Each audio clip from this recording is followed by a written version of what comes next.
It was 3 a.m. and I was in the back of a pharmacy, bent over, preparing to get a shot in my right butt cheek because I did not follow my own golden rules when it comes to preventing food poisoning and the nasty symptoms that come along with it, such as diarrhea, vomiting, upset stomach, dehydration, and aches. There are many different symptoms, but diarrhea seems to be at the top of the list, and rightfully so. And I'm an expert because I have been through it. If I would have followed my own suggestions, I probably wouldn't even be in this situation. So let's hop right into it. International Travel Fears, Episode 2, Food Poisoning and Diarrhea. So let's get started. The first thing I wanted to discuss is the causes. So when traveling, the main two causes that are likely the culprit for you getting it are viruses and bacteria, but we also have allergens, contaminants, parasites, molds, and things of that nature. I want to hop right into prevention because if you can prevent it, then you don't have to worry about it at all. So the first thing I want to discuss is avoiding raw and uncooked food altogether. So these are going to be your street vendors and things of that nature. I know we all love eating street vendors. I've had it, but you definitely have to be careful because street vendors follow different standards, so the food may not be prepared all the way.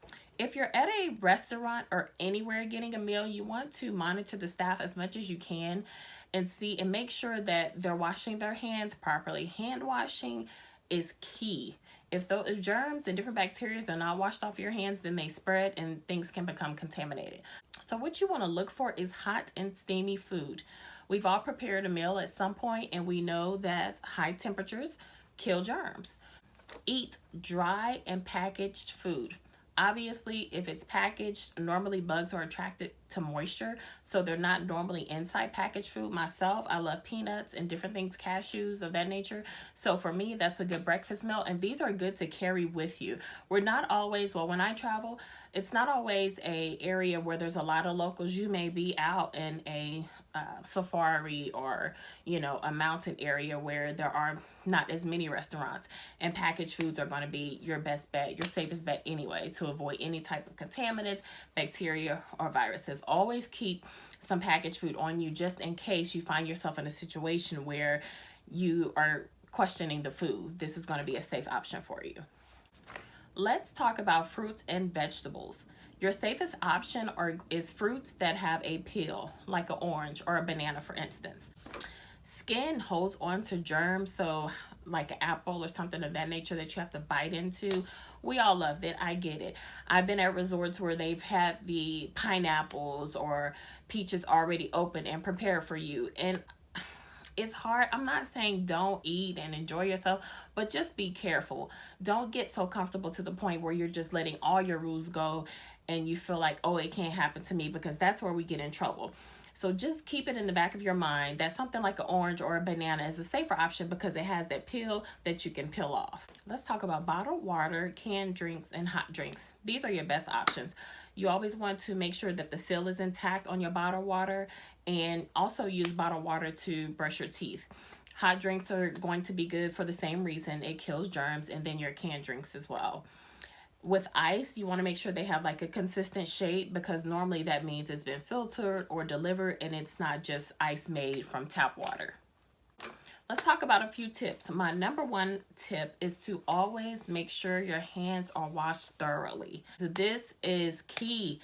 Now, you're going to be in situations where that's going to be hard. I have been places where there was no water, and I mean for the night. I've been places where there was water but no soap. Things you want to carry with you: sanitizer, hand wipes, and there's also like soap packs that you can carry, that I carry, and water, so that if you find yourself in a situation, because things happen. I kid you not, there has been no water in some places where I've been, and I was not able to wash my hands properly, but I was prepared. So always make sure that you wash your hands thoroughly, or you have a backup plan in the event that you're in a situation where you can't get to soap and water. Also, raw game, like food that people are hunting, I would avoid it altogether. I've been there. In Africa, they brought out goat's head. Yeah, it's hard. It is hard because you want to enjoy it. But normally those, when you're eating that type of food, they just don't have the standards. You don't know how it's cooked. So I would not take that risk. We'll talk about what happened later with the goat's head. That's another video. You want to go where there are a lot of locals. Normally, if there are a lot of, not just locals, I'm sorry, just a lot of people in general at the restaurant or the area. If it's a high area, they're turning around the food faster. They're bringing out plates, every second. When there's high turnover, the food is normally going to be fresher and you don't have to worry as much. Also, you can always buy a portable water filter and take it with you. They don't take up a lot of space. We all need water, and if you find yourself in a situation where it's questionable, you can always use your filter and know that your water is okay. You've been food poisoned. You have diarrhea. You're vomiting like crazy like I was. What do you do now? If it's that severe, there's no advice that will ever replace the advice of a doctor. If you feel like you're dehydrated, because this is very serious, then go see a doctor. That's where travel insurance comes in. If you feel like it's something that you can handle on your own, then that's where your PEPTO-BISMOL and your Imodium come in. I personally buy PEPTO-BISMOL and I take it on every trip except the trip where I had the food poisoning. And if I'm in a situation, that is something that I use. I really like PEPTO-BISMOL because it kills the bacteria. Now, I will say this. Normally, when you have any type of food poisoning, it needs to run its course. And your doctor will most likely tell you that. My doctor told me. But the thing about it is when you're traveling and you have to go, that's not always an option. That's why I travel with medication, just in case I'm in a situation where I have to get on a flight or leave that day. I don't have time for it to run its course. Now, if you have time, we'll get into some natural remedies in a minute. But PEPTO-BISMOL and Imodium is going to be a big help. See, I have my PEPTO-BISMOL here because it's literally my best friend. You want to follow the directions on the package because it does state don't take it more than 2 days. And if your diarrhea persists, then obviously you need to call a doctor. Activated charcoal. I love activated charcoal. I take it everywhere. They're little pills that you can get from like Walgreens or CVS.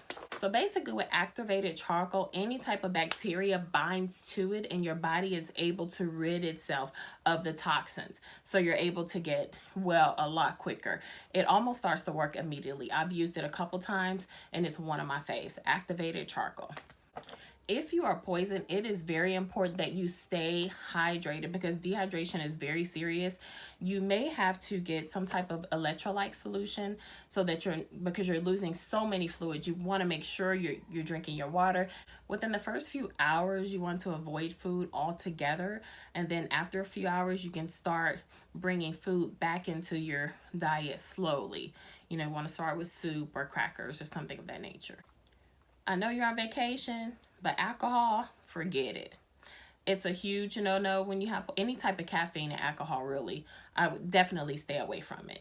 Let's talk about some natural things that you can use. There are a list of many natural things that you can use, but you're not always going to have all of them with you.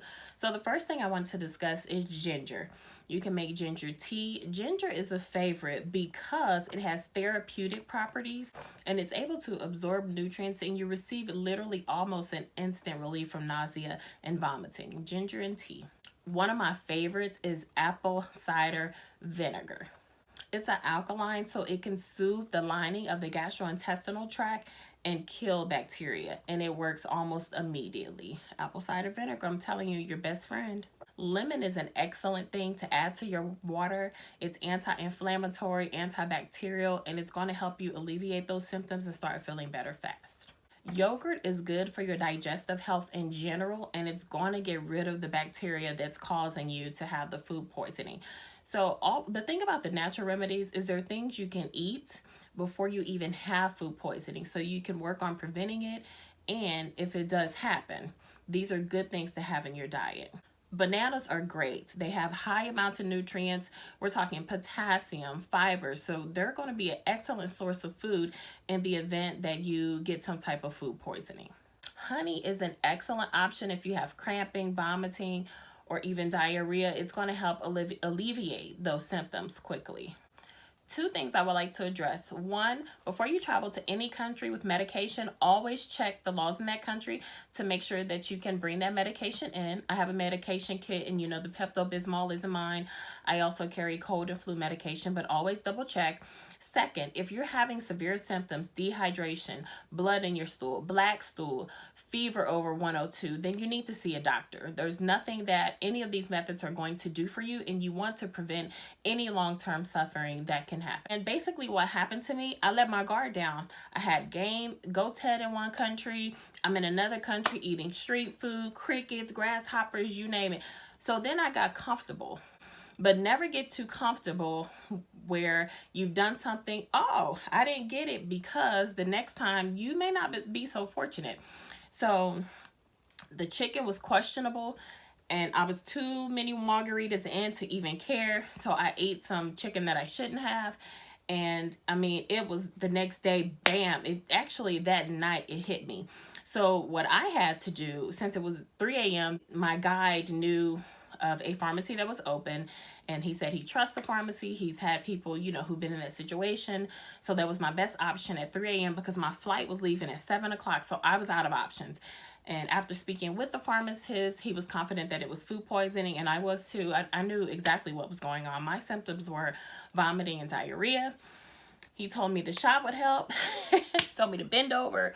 And, you know, it was just a horrible experience. But I'm going to do a separate story time to just tell you about that whole situation A to Z. But I have a song. It's called Boil It, Cook It, Peel It, Forget It. So sing along with me. Boil it, cook it, peel it, forget it. Boil it, cook it, peel it, forget it. I mean, it sounds funny, but if you can't boil it, cook it, peel it, then you need to forget it, because you don't want to find yourself in this situation. So I hope my tips help. Comment below and let me know. Have you ever had food poisoning, diarrhea, or any of the other symptoms that come along with it? What did you do? And I'll see you in next week's episode. Thank you so much for watching. Bye.